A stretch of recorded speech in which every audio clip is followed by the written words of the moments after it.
عربي كاظم الساهر الفنان إلى جانبي. اليوم حضرتك بتغني لبغداد زيديني عشقا، شو بدك تقول لبيروت ولكل الشعب اللبناني والعربي اللي اجوا خصيصا كرمال يكونوا عم بيشاركوا او يحضروا هيدا الحفل المميز؟ لأن كل عام والأمة بخير، كل عام والعالم كله بخير، وإن شاء الله السنة الجديدة تكون جميلة وكلها محبة وسلام وخالية من هذه الأحزان اللي مرينا بها. الله يسعد الكل، الله يجمع الكل على الخير والمحبة والبركة. هاي أمنية، إن شاء الله تكون سنة حلوة على الكل يا رب إن شاء الله. آمين آمين يا رب. أيضا كأس الخليج بالبصرة شو بيعني لك؟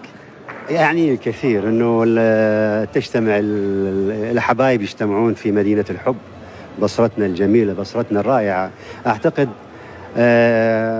هذه فرصة رائعة لهم أن يستمتعوا، خاصة في البصرة الروح الحلوة، في البصرة البساطة الجميلة، في البصرة الطيبة.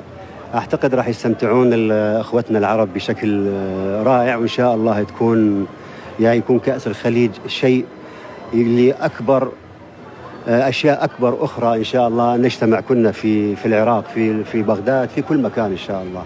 إن شاء الله أكيد، وشكرا على هذا الحفل الغناء الرائع اللي أكيد رح نستمتع فيه الليلة.